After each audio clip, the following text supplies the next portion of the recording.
This is Ellie from the Dark Imp. I'm going to show you how to play Don't Count Your Chickens.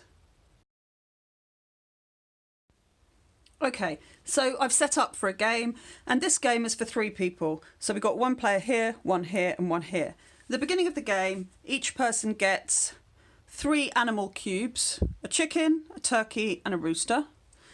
Everybody gets a character card. If you are playing a 2-player game, everybody gets 2 character cards. So there are character cards. There are 2 for each of the characters, so you can choose what you want to be. But in a 3- and 4-player game, you just have 1 character card. Everybody takes a show pen card and has it green side up, green with the fence. And then we're going to set up the rules and things. So there are these rule cards here. They've all got a blue back. And you can see there are different sets of them. There's the A set, which only has 2 cards in. There's the B set, the C set. They all have 2 cards in. The D set has 9 cards in. You're going to split these into different piles, A, B, C, D. And at random, you're going to take 1 without looking from each of these piles. So you'll take 1 of the 2. And you'll take 2 from the Ds. And then again, without looking, you're going to distribute them. You're going to give 1 to each player and cover it with a rule marker card. It doesn't matter which card goes on which rule, as long as it stays the same all the way through the game. So whenever this rule moves, it moves with its card, so that you can track which rules you've seen and which you haven't. Because this is a game about hidden information and trying to deduce what the value of these different animals are.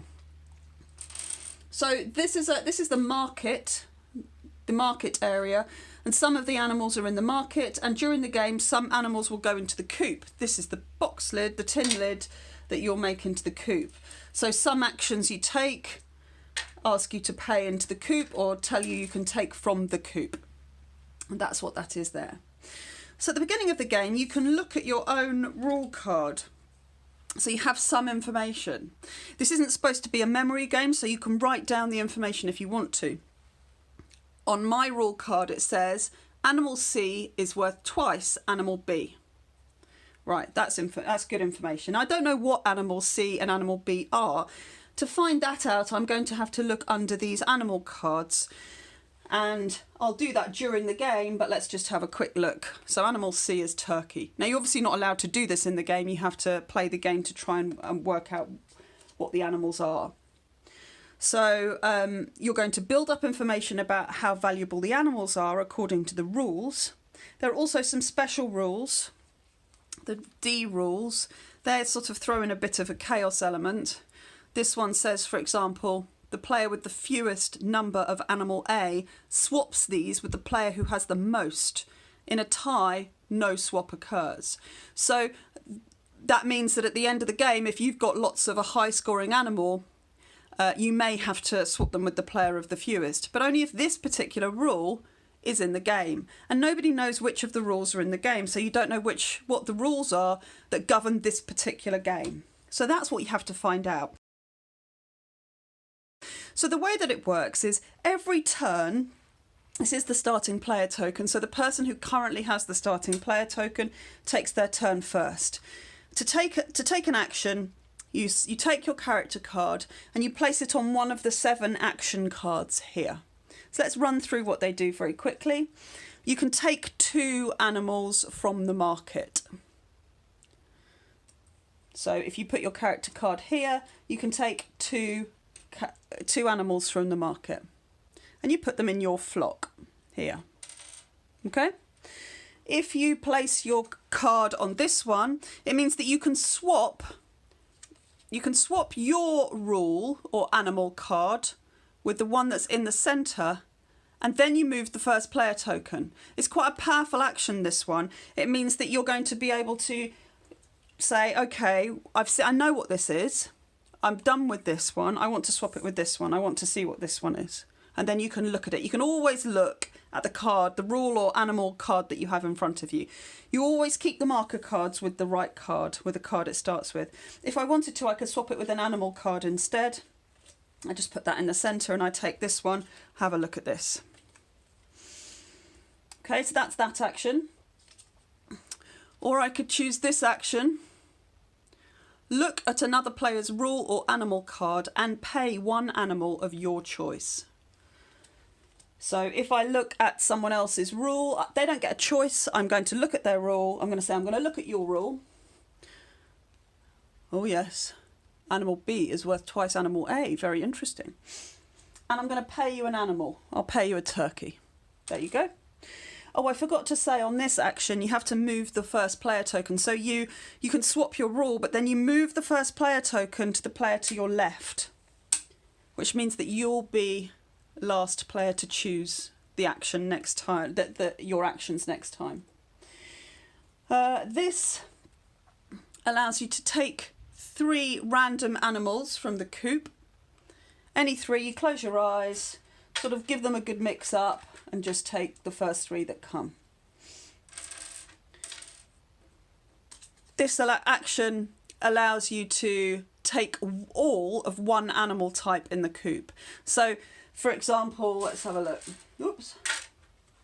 If we had a situation like this, I could choose to take all of these roosters, all of these red ones, and I'd keep them. Or I could have all of the others, whichever ones I want.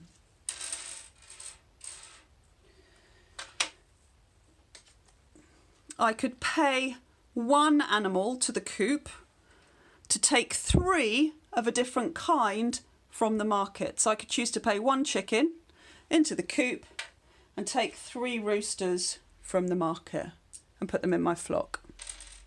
Okay, so whichever, and this is similar, but instead you pay 2 animals to the coop to take 3 from the market. It may be that you want to take this action, someone else has gone on the other action that allows you to only pay 1, or it may be towards the end of the game that you're trying to get rid of some animals because you've worked out some rules and you don't want more of a certain animal than you have to have.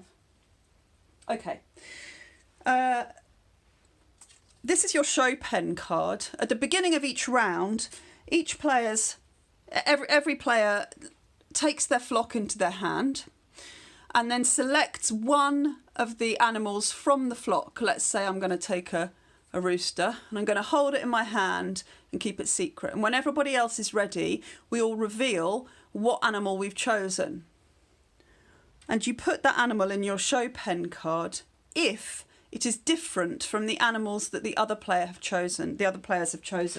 So if, for example, the other 2 players have selected a chicken and a turkey, that's absolutely fine. We all get to keep our animals that turn and they're going to go on our respective show pen cards. But if this player had instead selected a rooster, we both are going to lose these roosters. We don't get to put them back in our flock. They have to go in the coop. So we're always feeding the coop each time. Well, if you've got the same as somebody else. Now, if you have an animal here on your show pen card during your turn, this animal restricts the actions you can take. This is a chicken. You can't do anything to do with chickens on your turn if you have a chicken in your show pen card.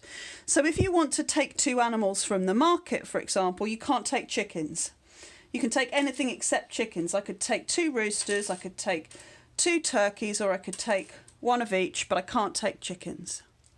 If I want to go on, take all of one animal type, I can't take chickens. If I want to go and pay animals to the coop or take from the market, you can't pay with chickens or take chickens. So you'd have to pay with roosters and take turkeys, or pay with turkeys and take roosters. Okay. That's how you play. So what you're trying to do is you're trying to build up your flock, your personal flock, as you go through the game. You're also trying to make sure you've seen as many rules as possible to work out which of these is the most valuable. At the end of the game, you're going to reveal all of the rules and you're going to play them out in order. So let's see what the rules are. Okay, so we have all the rules and the animals revealed now with their corresponding marker card next to them. So the first thing we can see is that animal C is turkeys, animal B is chickens, animal A is roosters. Now we're going to look at the rule cards. We start with D rules, and we start with the lowest D number. So in this case, we've got D6 and D2. So we start looking at D2, and we can see that in this case, this is the rule. The player with the fewest number of animal B, that's chickens, so the player with the fewest chickens, swaps these with the player who has the most chickens. And if it's a tie, then you don't swap. So that's the first thing that happens. Second thing that happens is that we look at D6. And we say the player with the greatest number of animal A, that's roosters in this case, scores negative points for these animals. Uh-oh. Okay, so whoever's got the most roosters, they're going to all score negative for them. And then we look at the remaining two cards. And with these two cards, we're going to be able to work out the value of the animals. So we've got animal B is worth twice animal A, and animal C is worth twice animal B. So in this case, animal A is worth the least, and we're going to give that a value of 1. So animal A is going to be worth 1 point. Animal B is worth twice that, so animal B is worth 2. So animal A is roosters, that's worth 1 point. Animal B is chickens, that's worth 2 points.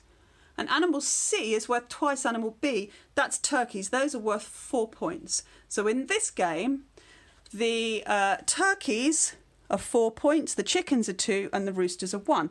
But don't forget, the person with the most roosters, they're going to be scoring -1 for those roosters. Right, that's how you play Don't Count Your Chickens.